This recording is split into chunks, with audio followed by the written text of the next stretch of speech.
Hi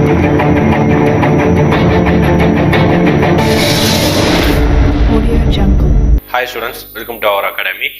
நம்ம notification வந்ததுக்கப்புறம் ஒவ்வொரு நாளும் டிஎன்பிஎஸ்சி எக்ஸாம் குறித்து ஏதாவது ஒரு இன்ஃபர்மேஷனும் அதை எப்படி நம்ம அப்ரோச் பண்ணலாம், எந்த யூனிட்டை எப்படி அப்ரோச் பண்ணலாம், அதுக்கப்புறம் எப்படி நம்ம ஃபோக்கஸ் பண்ணி படிக்கணும், எந்த இதில் நம்ம அதிகமாக கான்சன்ட்ரேட் பண்ணணும் அப்படின்னு சொல்லிட்டு நம்ம ஒவ்வொரு நாளும் ஒவ்வொரு வீடியோவை பார்க்குற மாதிரி இருந்தோம். இன்னைக்கு நம்ம பார்க்க போகிறது பார்த்தீங்கன்னா இதுக்கு முன்னாடி கேட்கப்பட்ட, அதாவது இதுக்கு முன்னாடி நடந்த எக்ஸாம்ஸில் கொஸ்டின் அனலைசிஸ், அதாவது எந்தெந்த யூனிட்ல இருந்து எவ்வளவு கேள்விகள் கேட்கப்பட்டிருக்கிறது, அது ஒரு எக்ஸாம்ல மட்டும் ஒரு எக்ஸாம் பார்க்குறோம்.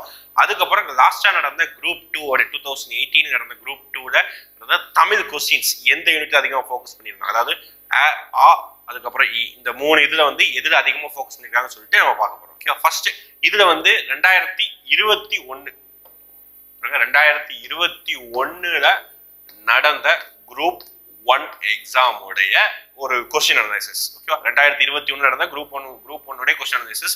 அப்போ இதுல வந்து ஒவ்வொரு யூனிட்ல இருந்து என்னென்ன கொஸ்டின், இதுல மென்டல் எபிலிட்டி ஸ்டாண்டர்ட் அது 25 தான் கேட்பாங்க, அது நமக்கே தெரியும், அதை நம்ம ஒமிட் பண்ணிடலாம். மென்டல் எபிலிட்டி 25 தான், அது எப்பவுமே ஸ்டாண்டர்ட், அதை நம்ம ஒமிட் பண்ணவே முடியாது. 25 அவுட் ஆஃப் 25 போட்டு தான் ஆகணும். ஓகேங்களா, அதுக்கப்புறம் நம்ம என்னன்னா பாலிட்டி, ஹிஸ்டரி, அதுக்கப்புறம் யூனிட் 8. நமக்கு தெரியும் யூனிட் 8 சீக்வெண்டா நிறைய எக்ஸாம்ஸ்ல நிறைய இம்பார்ட்டன்ஸ் கொடுத்துட்டு இருக்காங்க. அதன் அடிப்படையில் முதல் இது வந்து அதிகமாக இம்பார்ட்டன்ஸ் யூனிட் 8 கொடுத்துருந்தாங்க. இது வந்து 2021 கேட்கப்பட்ட குரூப் 1 கேள்வி. அதுக்கப்புறம் பார்த்தீங்கன்னா குரூப் எக்ஸாம் எதுவும் நடக்கல. ஆனால் ஒவ்வொரு டிபார்ட்மெண்ட் வைஸ் நிறைய எக்ஸாம்ஸ் நடக்கும்போது அந்த எக்ஸாம்ஸ்ல கொஞ்சம் இந்த யூனிட் 8 இம்பார்ட்டன்ஸ் கொஞ்சம், அதாவது 100 கொஸ்டினை கேட்கும்போது கொஞ்சம் இம்பார்ட்டன்ஸ் கம்மியானது. இது எல்லாமே ஞாபகம் வச்சுக்கோங்க, இது எல்லாமே 200 கொஸ்டின், அதனால இவ்வளவு இம்பார்ட்டன்ஸ். 100 கொஸ்டின்னா என்ன இம்பார்ட்டன்ஸ் பார்த்துக்கோங்க. அதனால நம்பர் ஆஃப் கொஸ்டின்ஸ் பார்க்காம ஷேரிங் பர்சன்டேஜ் பார்க்கணும். 22%, 12, இங்கேயும் 12, இங்கேயும் 11.5, இந்த மாதிரி யூனிட்டோடைய ஷேரிங் பர்சன்டேஜ் பார்த்துக்கோங்க. இதுல அதிகமா கேட்கப்படக்கூடியதுன்னா இப்போதைக்கு யூனிட் 8 அதிகமாக இருக்கிறாங்க. அப்புறம் ஹிஸ்டரின்னு பார்க்கும்போது அது யூனிட் 4 சேர்ந்துருது, ஐஎன்எம் அந்த யூனிட்டும் சேர்ந்துருது, 2 யூனிட் சேர்ந்து அதிகமா இருக்குது.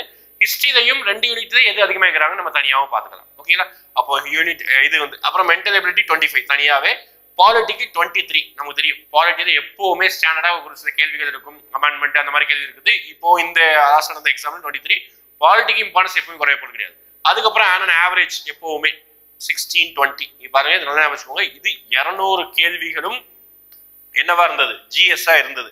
ஆனா நமக்கு இப்ப நடக்க போற எக்ஸாம் வந்து 100 கேள்வி தான் ஜிஎஸ், அது ஞாபகம் வச்சுக்கோங்க. 200 கேள்வி ஜிஎஸ், 200 கேள்வியில 25 கேள்வி மென்டல் எபிலிட்டி. அப்போ 175 கேள்வியில தான் நம்ம இந்த geography, economics, current affairs, polity, history தான். ஆனா இப்ப நடக்க போறது ஜஸ்ட் 75 கேள்வி தான் மென்டல் எபிலிட்டி தவிர்த்து ஜிஎஸ். அப்ப அதுல எவ்வளவு பிரச்சனை இருக்கும் பாத்துக்கோங்க. இது கடைசியா நடந்த குரூப் தேர்வுகள்ல குரூப் 1 தேர்வோட அனாலிசிஸ். அடுத்து இது பார்க்கலாமா, அடுத்த ஸ்லைட். நெக்ஸ்ட் பாருங்க, இது வந்து 2018ல கேட்ட குரூப் 2 எக்ஸாம். குரூப் 2 2018 தான் கடைசி நடந்தது. ஓகேவா, குரூப் 2A நடந்தது. அதோடைய ஒரு கேள்வி, சார் குரூப் 2 நடந்தது, அதோடைய ஒரு தமிழ் கேட்கப்பட்ட, அப்ப தமிழ்ல 100 கேள்வி தமிழாகவும் ஜெனரல் தமிழாகவும் 100 கேள்வி ஜிஎஸ் ஆகும். இப்ப என்ன பேட்டர்ன் நடக்குதோ அதே பேட்டர்ன் தான் 2018 நடந்தது. ஆனா சிலபஸ் வேறு. ஓகே, சிலபஸ்ல வந்து கொஞ்சம் இது இப்போ நியூ சிலபஸ் ஆட் பண்ணிருக்காங்க. ஜிஎஸோட சிலபஸ் டோட்டலா வேறு, அது வேறு இது வேறு. ஜிஎஸ் இப்போ நம்ம பார்க்க போறதுல இந்த ஸ்லைடு ஃபுல்லாமே தமிழுக்காக மட்டும். அப்போ இங்க தமிழ்ல எந்த யூனிட், மொத்தம் 3 இருக்குதா, பகுதி அ, பகுதி ஆ, பகுதி இ, 3 இது யூனிட் இருக்குது. அப்போ இதுல வந்து எதுக்கு அதிகம் கொடுத்துறாங்கன்னா நீங்க கிராஃப்லயே பார்க்கலாம், பகுதி ஆ, அதாவது இலக்கியத்துக்கு அதிகமான 100 கேள்வியில 40 கேள்விகள் எதுக்காக மட்டுமே கேட்கிறாங்க, நம்ம இலக்கியமா கேட்கிறாங்க. நமக்கு தெரியும் ஒவ்வொரு இதுக்கும் வந்து சிலபஸ் கொடுத்துருக்காங்க. அப்போ இலக்கியம் பார்க்கும்போது நம்ம மேக்சிமம் 6 to 8 கவர் பண்ணுங்க. அதுல வர இலக்கியத்துல ஒரு சில இலக்கியத்தை மட்டும் 11th 12th இருந்தா அதையும் கவர் பண்ணிக்கோங்க. எக்ஸ்ட்ரா இலக்கியங்கள் 11th 12th இருக்க இலக்கியங்கள் படிக்க வேணும். மேனா நம்மளுடைய SSLC ஸ்டாண்டர்ட் தான் கொடுத்துருக்காங்க. அதாவது தமிழுக்கு எஸ்எஸ்எல்சி ஸ்டாண்டர்ட் தான் தமிழோடைய குவாலிஃபிகேஷன் கொடுத்துருக்காங்க. ஆனாலும் கேள்விகள் 11th 12th கேட்கப்படுகிறது. ஓகே, இலக்கியத்துல மெயினா அதிகமான பங்கு வகிக்கக்கூடியது திருக்குறள், அதை ஞாபகம் வச்சுக்கோங்க. இலக்கியத்துல மெயினா அதிக பங்கு வகிக்கக்கூடியது திருக்குறள். மொத்தம் எத்தனை திருக்குறள் அதிகாரம் கொடுத்துருக்காங்கன்னா 25 திருக்குறள் அதிகாரம் இன்ட்டு 10, மொத்தம் 250 திருக்குறள் படிச்சே ஆகும். 250 திருக்குறள் ஜெனரல் தமிழுக்காக படிச்சே ஆகணும். யூனிட் 8 திருக்குறள் சிலபஸ் இருக்கு, அதுக்கு ஏற்ற மாதிரி படிச்சுக்கோங்க. ஃபர்ஸ்ட் இதுக்கு இம்பார்ட்டன்ஸ் கொடுங்க. இந்த 25 திருக்குறளை படிச்சுட்டு அதிகாரங்களை படிச்சுட்டு அதுக்கப்புறம் டைம் இருந்தால் யூனிட் 8 உடைய அதிகாரங்களை படிச்சுக்கோங்க. அப்போ 25 250 அதிகாரம். அப்போ இதுல இருந்து 40 கொஸ்டின் அதே ஒரு சுளையா எடுத்துடலாம், அந்த அளவுக்கு அதிகமா இருக்குது.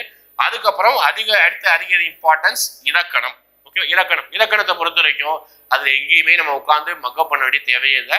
அது ஒரு கான்செப்ட் மாதிரி, அதை நம்ம படிச்சு அதை புரிஞ்சுக்கிட்டோம்னா அது எப்படி கேட்டாலும் எழுதிடலாம். பகுப்பத உறுப்பு இலக்கணம், பண்பு தொகை எது அப்படி சொல்லிட்டு நம்ம ஒரு கான்செப்ட் மாதிரி நம்ம எடுத்துக்கிட்டோம்னா அதை ஈஸியா நம்ம அப்ரோச் பண்ணி எழுதிக்கலாம். இலக்கணத்தை பொறுத்த வரைக்கும் 6 to 10 தான் கேட்பாங்க சொல்ல முடியாது, அது கான்செப்ட் தான்.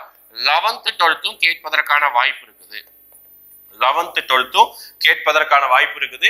ஏன்னா அது ஒரு கான்செப்ட். இங்க என்ன கான்செப்ட் படிச்சோமோ அதே அங்க பண்புத்துறைக்குரிய கொஸ்டின் 11th 12th இருந்ததுன்னா அங்கிருந்து எடுப்பதற்கான வாய்ப்புகள் இருக்குது. 31 கொஸ்டின்ஸ் கேட்கிறாங்க. அடுத்து 29 கொஸ்டின்ஸ் அறிஞர்களும் தமிழறிஞர்களும் தமிழ் தொண்டும். இதுல பாரதிதாசன், பாரதியார், வ.உ.சி அப்படி சொல்லிட்டு நிறைய அறிஞர்கள், கடித இலக்கியம், கலை, அதுக்கப்புறம் இசைக்கலை அப்படின்னு சொல்லி தமிழர்களுடைய வரலாறை பற்றி படிக்கக்கூடிய டாபிக்கா இந்த யூனிட் இருக்கும். இது 4 பார்க்கும்போது இந்த 3 டாபிக் பார்க்கும்போது இதுல கொஞ்சம் முன்ன பின்ன இருக்கலாம், ஒரு +3 -3 எல்லாமே இருக்கலாம். ஆனா அதிக இம்பார்ட்டன்ஸ் இதுதான் கொடுக்க போறாங்க, இலக்கியத்துக்கு தான் கொடுக்க போறாங்க, அது கன்ஃபார்ம். அது ஞாபகம் வச்சுக்கோங்க. அதுலயும் திருக்குறள் படிச்சுக்கோங்க. புதுசா என்னை பொறுத்த வரைக்கும் புதுசா சேர்க்கப்பட்ட இலக்கியத்துல புதுசா சேர்க்கப்பட்ட டாபிக் இருக்கு பாருங்க, அதை கம்பல்சரி படிச்சிருங்க. Okay, first of all example நான் ராவண காவியம் சொல்றேன். ஓகே, ராமாயணம் ஆல்ரெடி இருந்தது, இப்போவும் கம்பராமாயணம் இருக்குது. ஆனா புதுசா என்ன டாபிக் ஆட் பண்ணிருக்காங்கன்னா ராவண காவியம் ஆட் பண்ணிருக்காங்க. அப்போ அதை புதுசா ஆட் பண்ணும்போது மேபி அந்த யூனிட்ல இருந்து கம்பல்சரி கொஸ்டின் வரலாம். அப்போ அதை ஃபர்ஸ்ட் கம்பல்சரி படிச்சு முடிங்க. ஓகேங்களா?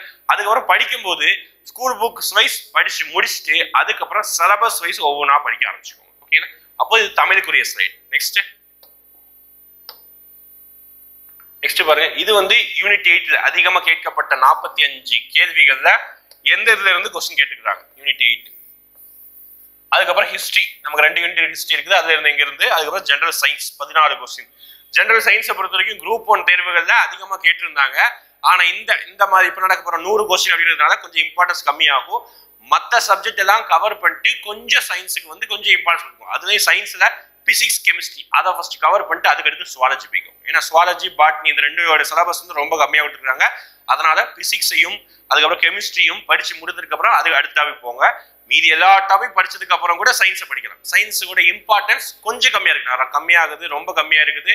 அது படிக்க வேணாம் சொல்ல, கொஞ்சம் கம்மியா இருக்குது. இம்பார்ட்டன்ஸ் எது கொடுக்குறாங்களோ அதை மட்டும் ஃபோக்கஸ் பண்ணிக்கோங்க, மார்க் ஸ்கோர் பண்ணலாம். அப்போ யூனிட் 8ல பார்க்கலாமா? யூனிட் 8ல தான் கேட்டுக்கிறாங்கன்னா நமக்கு தெரியும் ஜஸ்டிஸ் பார்ட்டி, பெரியாரு அந்த மாதிரி கொஸ்டின் குரூப் 1 தேர்வுகள் அதிகமா வந்திருந்தது. அப்போ ஜஸ்டிஸ் பார்ட்டி நீதி கட்சியை மட்டுமே வச்சு கிட்டத்தட்ட 18 கேள்விகள்.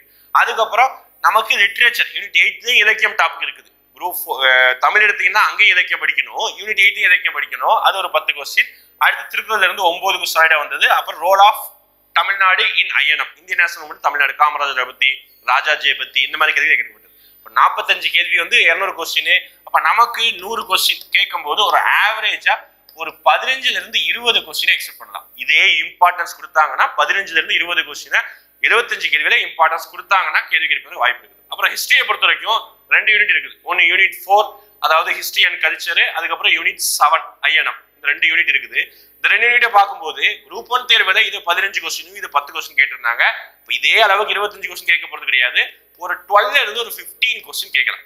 இதே இம்பார்ட்டன்ஸ் இருக்கும்போது 12ல இருந்து 12ல இருந்து 15 கொஸ்டின் ஹிஸ்டரி 2 யூனிட்டும் சேர்த்து, அதாவது 17 கிட்ட போகலாம். 2 யூனிட் சேர்க்கிறாங்க, அதனால இம்பார்ட்டன்ஸ் கொடுப்பாங்க, அதிகம் படிச்சுக்கோங்க. அப்போ இந்த யூனிட் 4 பொறுத்த வரைக்கும் பேசிக்கா சிலபஸ் தான். குப்தாஸ்ல இருந்து கொஸ்டின் வந்துடும், அதுக்கப்புறம் முகலாயர்ல இருந்து கொஸ்டின் வந்துடும், டெல்லி சுல்தான்ல இருந்து கொஸ்டின் வந்துடும். பேசிக் கொஸ்டின் தான் வந்து அந்த யூனிட் தான் கவர் பண்ணிருக்கேன் ஈஸியா. புரிஞ்சதா?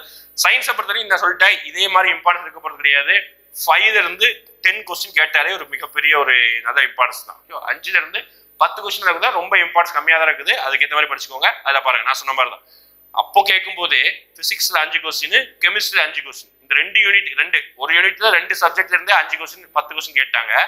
பாட்னிக்கு சுவாலஜிக்கும் ஜஸ்ட் 4 கொஸ்டின் கேட்டிருக்காங்க. ஏன்னா அது சிலபஸும் கம்மி, அதோட அது இம்பார்ட்டன்ஸ் கம்மி ஆயிடுச்சு. அதனால நீங்க சயின்ஸை படிக்கணும் அப்படிங்கிற மாதிரி இருந்தீங்கன்னா அதை பிசிக்ஸையும் கெமிஸ்ட்ரியும் படிச்சு முடிங்க. 2லயும் பிசிக்ஸுக்கு முதல் முன்னுரிமையும் கெமிஸ்ட்ரிக்கு 2வது முன்னுரிமை கொடுக்கும். அதுக்கப்புறம் டைம் இருந்தது சயின்ஸ் எனக்கு ஆர்வம் அப்படின்னா மீதி இது பார்த்துக்கோங்க.